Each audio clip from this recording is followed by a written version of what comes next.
or to at least taste, or most of all, what has been probably got me there was I was surprised how many people were dismissive over the last 12, 13 months. It's been a very incredible time. You know, in a weird way, Zooms and things like this have allowed me to scale. Human actually has an incredible vulnerability when I think about B2B to C, to not stay curious, because another service provider has the ability to out innovate and then commoditize what you bring to the table. I'm a very, very big fan of putting myself out of business before somebody else does it for me. And so, you know, I would say we're in a moment of transition of consumer behavior in how they consume the internet. That will continue to flow, whether it's things a decade out or somewhere within a decade, like VR and Oculus, whether it's just the way people behave in mobile. This industry, again, building sites, all of you can have incredible context to what I'm speaking about when the world really went more mobile native. There were so many dev shops that just didn't move quickly enough to understanding how to design or UI in a mobile environment, and many fell by the wayside. So, you know, just a level of curiosity. You know, if you're in the e-commerce element, if you look at the advancements of what's going on, you know, within social shopping, are you in a place where you can develop social profiles that are more likely to convert than, let's say, on top of a WordPress infrastructure? So these are all things that I think need real debate with oneself. But I think the overall arching thing for me is I love these last 2 decades, and they continue to play out the same way with different nuances. These are substantial shifts in human behavior. The internet, it was substantial. You're about to hear at some point from one of the great thinkers and OGs of early internet behavior. I think I'm right about this. Seth sold one of his companies early on to Yahoo. Like, there was so much going on there, and it was so early, and there was so much that was assumed. Much of it did play out in different timing than a lot of us thought. Much didn't play out, and I think everything is now compounded. There's so much more infrastructure, the railroad tracks, the roads, they're built. And so now we're on to that next phase. And I think for a lot of this group, this next 5 years is going to be defined on how consumer centric, how curious they were to evolve their products and services. How much were they able to adjust, quote unquote, with the times? I'll spend a few more minutes on one other subject matter, and then we'll get into the Q&A. To make everything that I just said roll from like a strategy and leadership capability, there's another incredible nuance, which is another word I'm incredibly passionate about, is continuity. You know, I think for a lot of you, if you're picking up on what I'm putting down, an incredible thing to really reflect on is how you're leading. So much I've come to realize as well, another fun observation during this incredible opportunity to think, continuity. You know, some of you may know I'm a very big New York Jets fan, and I love that team. And in football, there's something called an offensive line, because I know this is an international crowd, and the NFL is not necessarily an international sport, but there's these 5 gentlemen who protect the quarterback. And the data is remarkably powerful on teams that are able to keep those same 5 offensive linemen year after year for a period of time. And I think about that quite a bit when I think about organizations. How structured are you as a leader on being obsessed around retention and leaning into the emotional intelligence that is required to manage people individually and reverse engineer their ambitions, whether that is financial or credibility and fame or awareness, challenges. You know, I think that's something that people really need to reflect on, because to be able to have the time and the mental capacity as a business to innovate, you must be in a position where I call innovating and jumping into this hunting, you know, finding, right? You're going out and hunting. If your farming isn't strong back home, you're going to be in trouble. And so I think one little nuance on this framework of really leaning into the truth of consumer behavior today and then allowing yourself to innovate your products and services and then uphold that in the rooms with your clients, it's going to require great farming. And so I ask all the leaders to have a good sense of what their relationships are with the number 1, 2, 3, 4 people in their organization. How deep does that number go down? Do you have an understanding of what motivates them? And do you believe in the continuity that then will allow you to go hunt while they all farm? And so a couple thoughts this morning, this evening, depending on where we're watching this from, but I'm incredibly humbled to be a part of this. I really do think that there is a very interesting turn brewing, and I want to make sure that everyone here is popping their head out of their day-to-day minutia and really understanding what products they should be building on top of this, how should they be thinking about it, and how do they put themselves in a position to succeed. Thank you. Okay, thanks, Gary. That was an incredibly interesting opening for us. I think all web creators know exactly what you're talking about, right? This ever-changing environment, things are moving really quickly in the web, and we have to do our best to keep up, but in the same time, stay innovative, stay curious, and let's move to questions. Please. Okay, so our first question is, what content should I be creating on social media as a web designer to stay relevant and set myself apart from the competition? Currently in the day-to-day place, there's a couple places there's 2 places I'm incredibly passionate about, LinkedIn and TikTok, and here's why.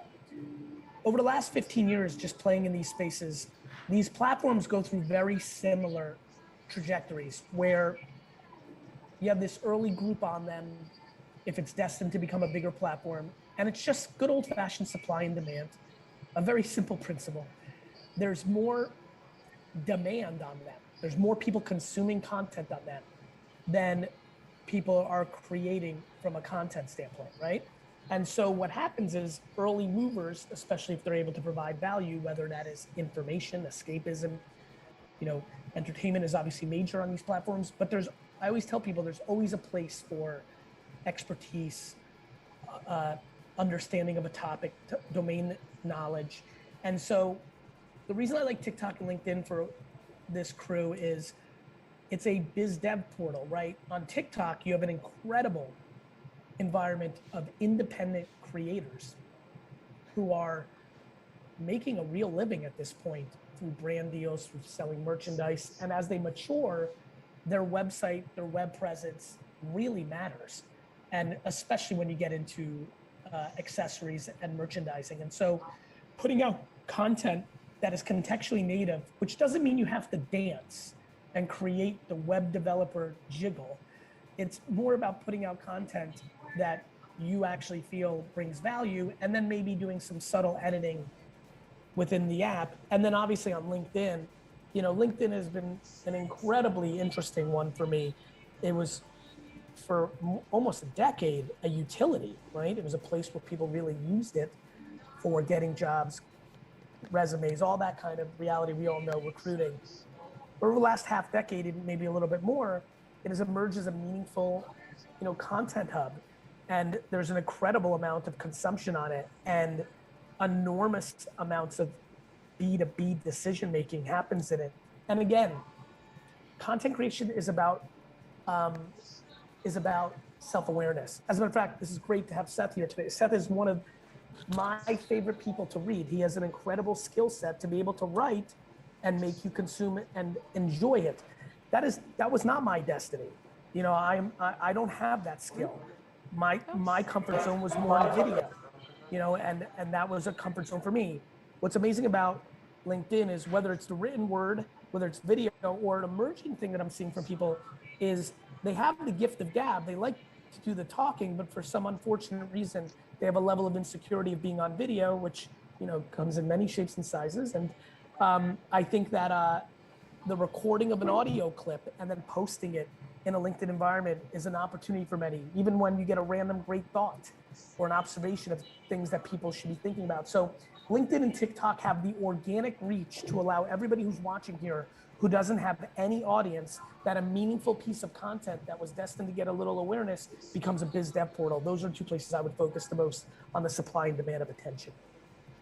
Okay, thanks, Gary. I mean, I do like the idea of a web creator jig, but I hear what you're saying that we don't need to go. We don't need to go that route. Actually, I'm sorry to interrupt. That's a very important point. I think people are intimidated by TikTok in a lot of ways, which is why I say that. On the flip side, God willing, the web creator jig could ridiculously, that's what's so ridiculous about TikTok. That makes no sense. That wouldn't be my betting horse. And yet, if somebody said to me that was destined to hit, I'd be like, yeah, that's just the way that platform works. And so I think not being in no culture is very important for content creation. And I think that's something everyone here should think about. Okay, that's definitely a good one. Good piece of advice there. And I really love this question because I think it's something that we talk about a lot at Elementor. Okay, so I'm going to read it out. Client behavior and consumer behavior can be very different. How do you navigate the divide between the two? Brilliant question. It's a great question, and it completely affirms what I tried to start this talk with, right? This is why I think, I genuinely believe this statement. Whoever's closest to the consumer wins. It's just so darn obvious in many ways. And in our B2B2C realities for all of us, it's also true. It has been, I came into advertising, especially Madison Avenue, with such blind eyes, genuinely knew nothing. And what guided us and gave us an incredible start was we were just blindly consumer centric. This is what's happening with the customer. This is what's happening with the customer. We also had an appetite and a willingness to not win the client. And so a lot of, obviously as Vayner's gone to where it's gone, I've had a lot of people who've reached out, and I love jamming with people in my own industry, trying to help. And I speak to that. And the thing that I'm worried about that question is we love to blame the client. We love it. Yep. But the reality is that bad behavior or that behavior is completely predicated based on the line in the sand that we're all willing to draw. Right? And so I highly recommend dying on your own sword. I love when we don't win a pitch, when we said the truth, because it comes around 3 years later, 5 years later. So this was why I spent a lot of time. I don't know if you can see this. I got a little bit of goosebumps. I'm really happy right now because I really wanted to think you don't have a lot of time. You want to bring value. I'm obsessed with that more and more every day. I genuinely believe that every hour this audience spends on trying to truly understand what customers are doing pays unbelievable dividends throughout their organization. And ultimately in this exact question, which I think is the elephant in the room for so many, it will give you the conviction and the confidence to draw that line. You'll start to get intoxicated when you're going to lose. Let me give you a news alert because I live it. You're going to lose 8 out of 10 because of it. Because a lot of people on the other side want to go with the easy and the historical. When you win the two, you win them on your terms. You do better work. It feels better, and it builds momentum. And that's what I dream for a lot of people on this call. Awesome. Thanks for that. We actually have a live question coming in. So I'm going to activate the video if I can.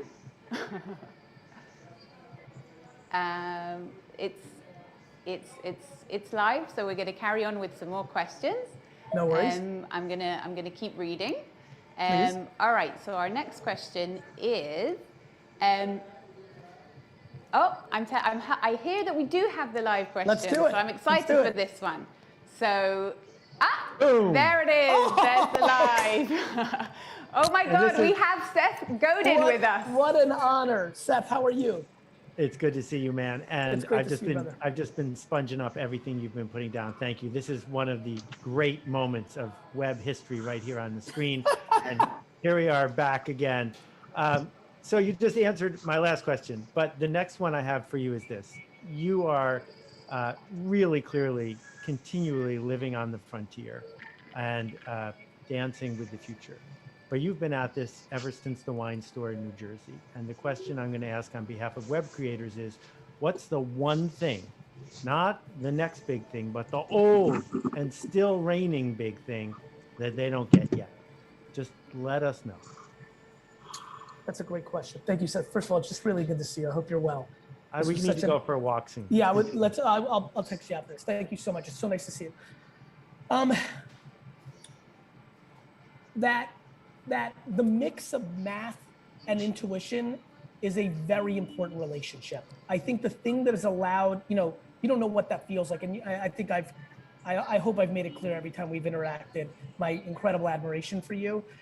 For you to say continue, it means the world to me because I admire you. And I think what the old thing, which is the new thing, it's always the same game, which is there's a level of intuition. There's so much pattern recognition I had. Even by the time I got into liquor store, you say since the wine store, so much of my lemonade, sports card, shoveling snow. As I get older, a little more wiser, you start realizing, oh wow, even that was the pattern recognition that helped me, with the wine stuff so quickly, which then I built on. It's having the humility and the conviction in balance, the gray and the black and white, the math. Because if it was one or the other, it just, that's where we see failure. You see too many people using data as a look back, which is why they don't see the next thing, which is why enormous companies fail, right? And then you have other people that are a little bit too off the reservation on, it's all like, they completely don't have, they have these incredible intuitive feelings, but they're not willing to look at truth in their face and take a back step. And so, especially for these web creators, I was very taken aback by, I met so many smart friends who had web shops who just genuinely dismissed this set.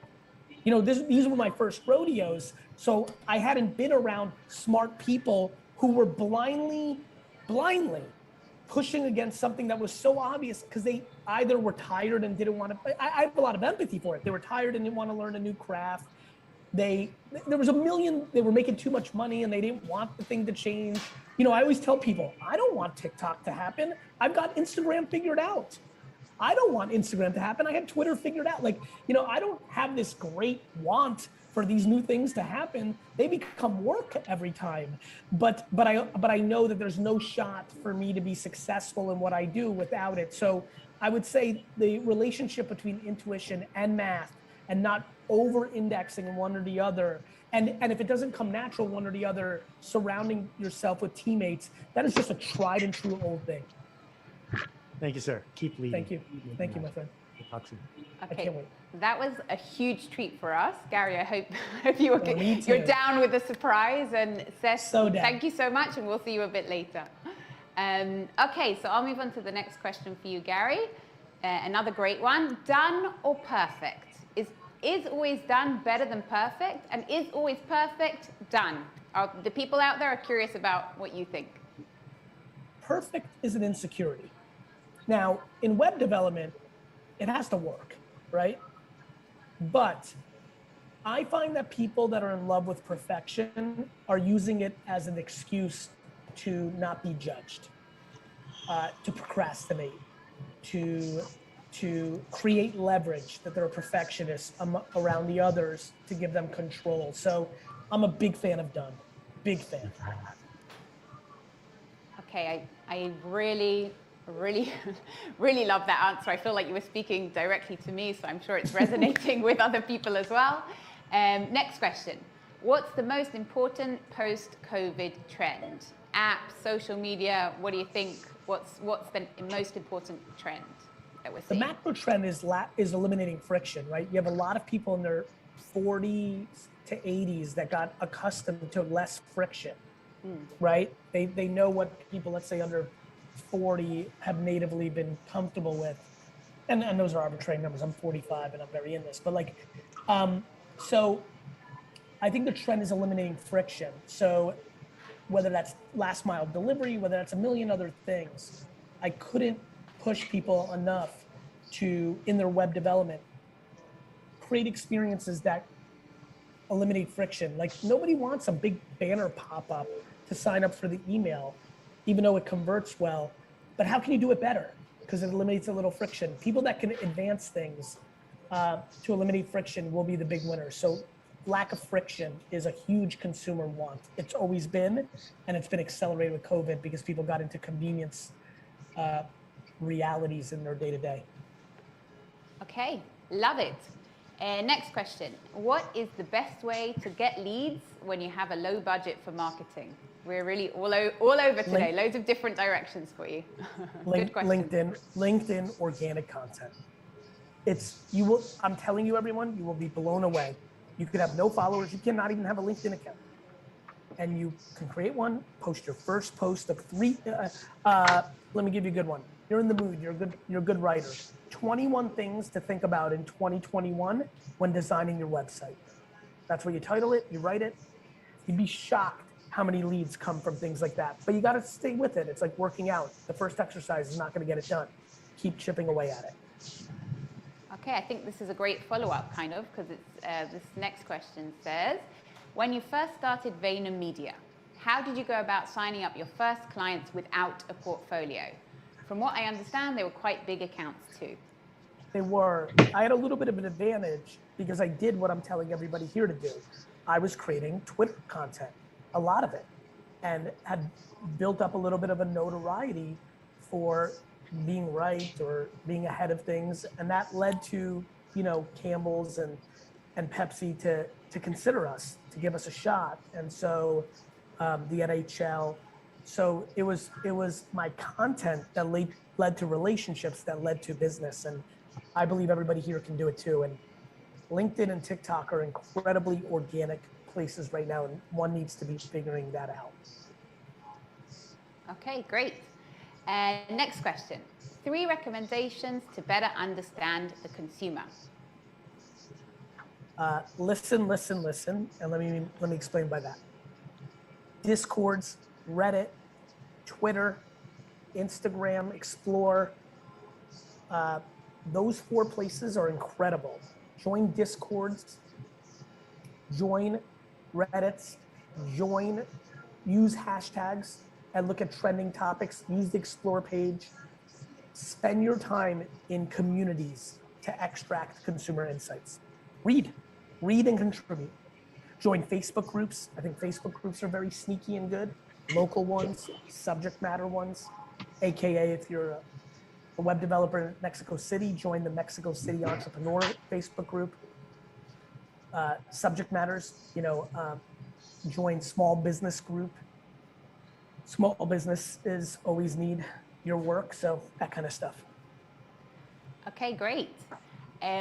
This is a good one also because you have talked a lot about LinkedIn, Twitter, social media. So where do you see the role of websites in the world of social media? Oh, they're still incredibly important. I think social media's job a lot of times is to get people to websites. And I think websites carry an incredible amount of weight. I do think with social media, a lot of people use social media sites to do what their website used to do for them. So there has been some fragmentation, but I could never imagine not having websites for anything I'm doing as of right now. And when that becomes a day, then I'll adjust. But I think websites matter tremendously. I see a lot of influencers who have 20, 30, 40 million followers and have a very shitty website or don't even have one. And it baffles me. It's a huge missed opportunity to collect opportunity. And that's why I like TikTok for a lot of people here. I think they could go viral as a web developer on TikTok, which would then lead to people DMing them and asking them to build their websites for them. Okay, cool. I think coming from someone like you, we're all feeling a bit calmer now that websites are here to stay. So next question, how do you recruit team members? We're at scale now. We're almost 1,500 people, so there's a lot of word of mouth. We've also built a big reputation. But in the beginning, and this was why I keep pushing everybody here to create content.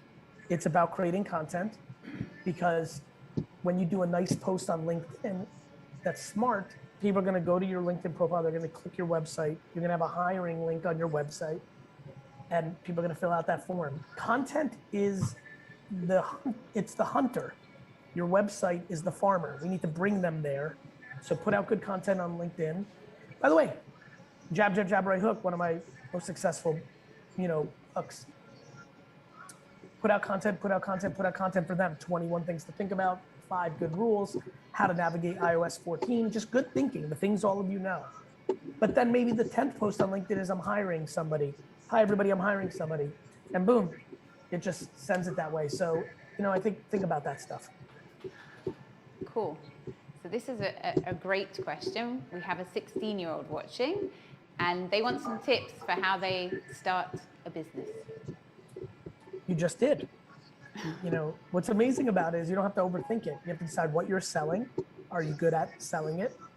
Meaning, are you good at, are you good at delivering it? Are you proud of what you're selling? If it's web development, that's amazing. If it's NFT art, that's amazing. And then you've got to go out and build awareness through content. Content is commercials. Commercials built Coca-Cola and McDonald's, and they'll build you too. You just have to be self-aware and put out more content than you think, because those are your at-bats, and that's how I see it. Okay, cool. So we're in a content space. So the next question is, can you talk about the right blend of entertainment versus educational content? I think that's very much a person-to-person thing. I think you need to be who you are. So if you're inherently, I think for me, I blend my personality into my information content, which I think is why it works. I think that for a lot of people, they think there's a right answer and there's not. It could be 88-12, it could be 50-50, it could be 12-88. Lean into what you are, because all of it works. Awesome. So next question. Any tips for getting through the hardest part of your business, the grind? For me, it's hard to answer this question because I enjoy the grind, because I like it. For me, running a business is like playing golf or sailing or rock climbing. For a lot of people, those are their favorite hobbies, and they like the hard part just as much as the accomplishment. That's how I see business. I see it as a hobby. And so for me, I love my process. For everybody who's thinking about this, you got to ask yourself, how much do you love it? Are you doing it for the money, or are you doing it because you can't help it? You just like it so much. And I think that's where you start figuring out the grind part. I also think just putting things in perspective. I think that people value money too much, value business success too much. I think if you put business in its place and realize that it's important, but not the most important thing in the world, that the health of who you love is, if you can put it into an actual perspective, I think that really helps. Yep, I have to agree with you that perspective is everything. So I guess maybe this one you don't have an answer for, but what was the moment that almost had you quit, and how did you get over that hump? I've never had that moment. I don't want to make up stories. I just haven't. It's just, which I'm very fortunate. I've had challenges in the micro, what I would maybe micro quitting, right? And I've handled them two ways. Sometimes I have stopped. Sometimes I've shut down companies, divisions, and I don't judge myself. I'm trying the best I can, and sometimes I fail, and I'm okay with that. Other times I just liked it so much that I persevered through those challenging days and found myself on the other side of it feeling very accomplished that I got through it. Great. How can a freelance designer close high tickets? I'm having problems closing deals. The first calls go incredibly well, but once the price goes out, I'm having trouble closing the deals. To me, I'm a big fan of more at bats, right? Focus more on getting more of the meetings. Like, have you had 8 first amazing meetings and then went 0 for 8? Well, then get 52 opening meetings. Humility. I think some people, I like to ebb and flow with my fees, whether that's speaking, VaynerMedia. If you're a little cold and you're not having success, you lower the price. If you start building back up, you raise the price. More first meetings, and having humility to lower the price for a period of time when you're in a cold streak. Okay, great. All right, the next question, Gary, how do you see the future of web? Is no coding going to take down the coding? I'm not sure. I don't like answering things I don't fully know. I think that I have a tough time believing that no coding is so omni and so at scale that it affects the majority of people that are on here right now. So I do think coding on top of decentralized servers is something a lot of people should be thinking about. I am bullish on Web3. So that's what I'm seeing. Great. How can I keep my social media content hot and interesting? There's just so much out there. By not worrying about that. You know, you can't worry about competition in that scenario. The most simple way to win that game is to continue to challenge yourself to be authentically you and show all parts of you. You know, I show that I'm a Jets fan. I talk about liking bone broth. I talk about wine. I talk about many things. And so I think too many people are too limited. Yes, you're a web developer, but you're a million other things. And maybe it is your deep passion of fishing and your knowledge about fishing and your fishing content that actually leads to more web contracts than even your web developer content. And I think too many people don't show enough sides of themselves. Okay, I think this is probably going to feed into the next question, which is, for a new web design and digital agency, how would you suggest to compete and stand out against companies that have 15 plus years experience and always seem to be one step ahead? Content on LinkedIn about things you're seeing, put out your best information for free like I do, which attracts intrigue, and then have as many first meetings as possible. And like the freelancer, have the humility to price accordingly to the reality of your situation. I was a very accomplished businessman when I started VaynerMedia, and I was selling my services for nothing. I was getting paid more to give a speech for an hour than I was getting paid to work on an account per month. And I was okay with that because I had the humility and patience to build the company. Awesome. Those are definitely themes that we hear coming from you a lot, which is great. Consistency, you said it earlier. What are the most common mistakes one can make in a startup? What are ways to avoid them? Spending more money than you have. I find people very funny with their monies early on. And again, back to consistency. Being fancy. When you're in the beginning as a startup, you need to just get to the next day. And a little more humility around pricing and servicing is required while not compromising what you're about and what you believe in. Okay. All right. Well, we're coming up to time. So I think we have time for one more question, which I'm going to ask now. How do you discover new consumer trends? How do you avoid a sunk cost fallacy? I just listen. We said it earlier. I spend all my time looking at what the consumers are actually doing on these social platforms, reading. I do, I'm such a loudmouth, but the reality is I'm listening so much more than I'm talking. You just see the videos where I'm talking after all the listening. So just spending a lot more time in these communities and observing people's beliefs. Awesome.